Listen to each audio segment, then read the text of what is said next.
Bienvenue à Bratislava. Le jour se lève et c'est le commencement de l'aventure Odyssée. Durant 4 mois, nous allons pouvoir découvrir la Slovaquie et sa culture. Donc commençons par le commencement.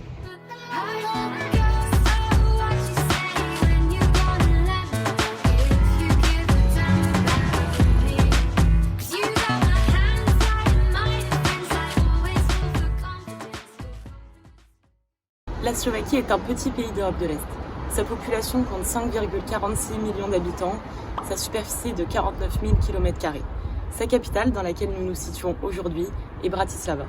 Si ce pays et cette population et même cette capitale ne vous disent peut-être rien au premier abord, c'est car la Slovaquie est un peuple à l'histoire très récente et dont l'identité reste encore à construire. Et c'est ce que nous allons voir aujourd'hui.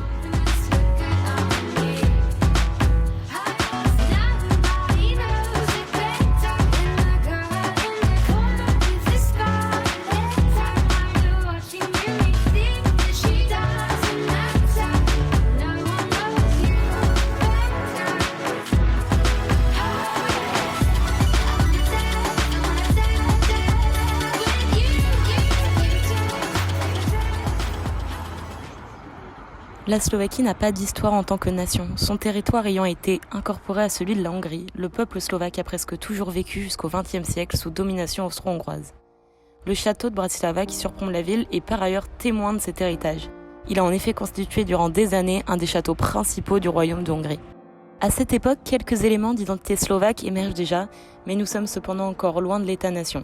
Et ce n'est réellement que lors de la Première Guerre mondiale que la domination austro-hongroise prend fin, avec la constitution en novembre 1918 de la déclaration d'union des peuples slovaques et tchèques au sein d'un État, à savoir la République tchécoslovaque.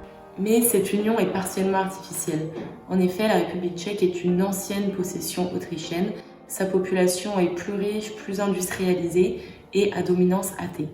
Tandis que la Slovaquie, une ancienne possession hongroise, est-elle largement plus rurale et sa population à dominance catholique. Bien que les langues soient très similaires, cette union est assez inégale en réalité, puisque le pouvoir est centralisé à Prague et seule une diète va siéger en fait à Bratislava. En 1938, la Seconde Guerre mondiale commence avec l'amputation du tiers nord-ouest de la Tchécoslovaquie, les Sudètes, lors des accords de Munich où la France de Daladier et l'Angleterre de Chamberlain abdiquent devant les conditions d'Hitler.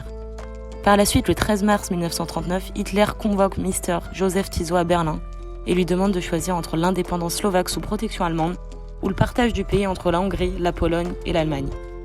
Le président slovaque choisit bien évidemment l'indépendance et c'est ainsi que le 14 mars 1939, la Slovaquie connaît ses premières années d'indépendance, officiellement. Parce qu'en fait, officieusement, la Slovaquie va être un État vassal de l'Allemagne nazie durant toute la Seconde Guerre mondiale jusqu'à l'arrivée de l'armée soviétique. À la fin de la Seconde Guerre mondiale, la Tchécoslovaquie est finalement restaurée. Petit à petit, le parti communiste y prend le pouvoir et la ville de Bratislava reste par ailleurs très empreinte encore de cette architecture.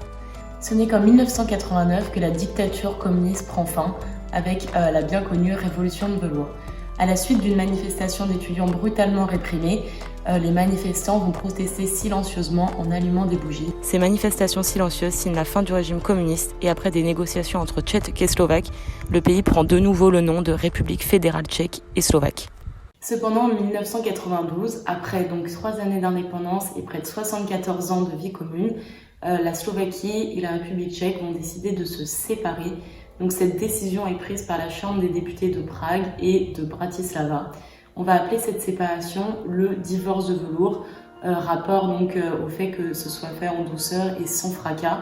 Cependant, les populations n'ont pas vraiment été consultées pour cette séparation et on dit même que près de 75% y auraient été plutôt opposés. En 1993 va naître donc la République indépendante de Slovaquie, un peuple dont l'histoire et l'identité nationale vont donc rester à constituer. Depuis 2004, la Slovaquie est membre de l'Union européenne. Elle est ensuite rentrée donc dans l'espace Schengen en 2007 et c'est en 2009 qu'elle va rentrer dans l'Union monétaire européenne en adoptant la monnaie unique, l'euro. Aujourd'hui, le pays est gouverné par Eduard Heger, ancien ministre des Finances, qui a donc prêté serment le 1er avril 2021. Cependant, la fin du communisme n'a pas signé la fin de la corruption dans le pays, puisqu'en 2018, l'assassinat du journaliste d'investigation Jan Kuciak va en fait mettre en lumière les nombreuses affaires de corruption qui ont encore cours dans le pays et que ce journaliste visait justement à dénoncer.